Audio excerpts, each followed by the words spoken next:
So, hi, hello po mga boss. Welcome back to J channel dito sa YouTube natin po mga boss. Kamusta na po kayo mga boss? Sa mga solid supporter natin dyan, subscriber natin. Medyo matagal-tagal na tayo sa YouTube mga boss ha. Kumbaga, okay naman. Meron tayong masaya tayo sa pag-YouTube natin.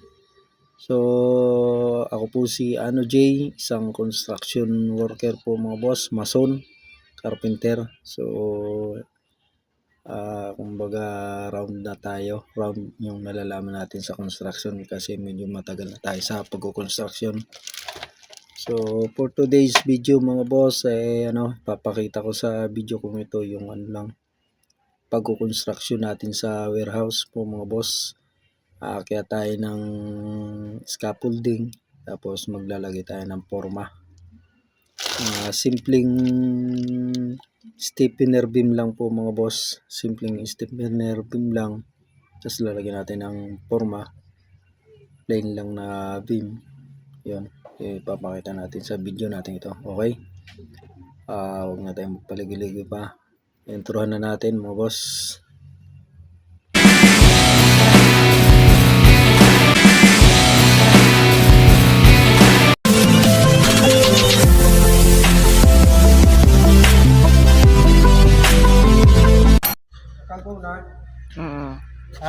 Apa. So yan po mga boss, umaakyat na nga po tayo mga boss sa scaffolding na apat na patong po mga boss na scaffolding, apat na tugtong. So yan po, umaakyat na po tayo para ma-install natin yung ating forma dyan sa taas. So ang taas po ng warehouse po mga boss ay 9 meters wall po yan, wall ng warehouse po mga boss, 9 meters po yung taas nya. So pag nag-aasintada po kami mga boss, yan I-beam na haligi, yan na po yung pinakang butterboard natin dyan. Pag nag-aasintada, dyan na kami kumukuha ng butterboard. So yan po mga boss, kung matatanaw nyo, yung kulay pula na yun, yun ang butterboard natin. So yan na nga po mga boss, may hawak na tayo na yung steel bar at saka yung forma. So nag-iisa lang tayo mga boss kasi yung ating helper ay may kasama tayong helper ay nandun po sa hospital kasi nanganak po yung kanyang asawa, kaya nag-iisa tayo. Meron lang tayong taga-video natin. Nagsama tayo ng isang taga-video. Okay. So, nilalagyan natin ng tali para yan magsisilbing taga-hawak natin. Yung tali na alambre. Okay. So, ganun lang po mga boss pag nagsusulo. Kanyang diskartehan lang. So, yan. Okay. So mga boss, pagka nandito tayo sa itaas sa pang-apat na scaffolding, apat na tugtong na scaffolding, medyo mataas na po tayo, kaya ang galaw natin ay himay na himay, kumbaga madahan lang yung galaw para safe tayo, hindi tayo mahulog. So yan naman ang ating apakan mga boss, ay malapad siya, malapad. Tatlong D8 na kwan, pamina yan, ganito mga boss pagka walang helper. Kasi pumasok yung helper ko, yung libur ko kasi inanganak ang asawa niya, kaya ganyan lang nagawa tayo ng paraan para hindi mahulog yung forma. Wala tayong tagahawak, maglalagyan muna tayo ng alambre, yung magsisibing tagahawak.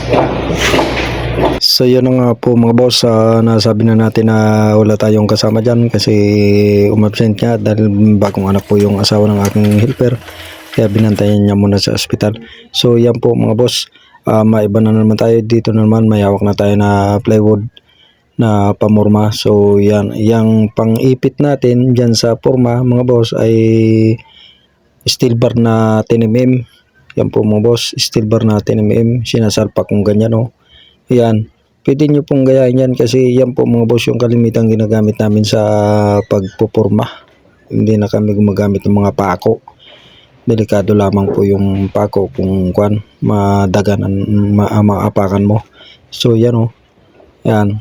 Kasi dito po mga boss, sa ginagawa natin na construction ay warehouse, ang mga beam ay plain lang, walang mga nosing.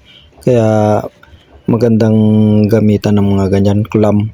Yan, clamp lang siya kung gagayahin nyo po mga boss. Halimbawa ang beam ninyo ay mga plain lang, pwede nyong gayahin yan, yung pagpupurma na ganyan. Gagawa lang kayo ng kung ang wall ng inyong bahay ay di size yung hollow block. So ang pamorma naman ninyo ay 3/4, i-adjust nyo lang po yung pagbend. Yung sigong-sigo lang siya, sigo. Yan. Bago mo isalpak yung ganyang U-bar. Mabilis po yan mga boss. Dahil lagi na namin ginagamit yung mga ganyang pagpupurma. Tatagal talaga ang purma mo.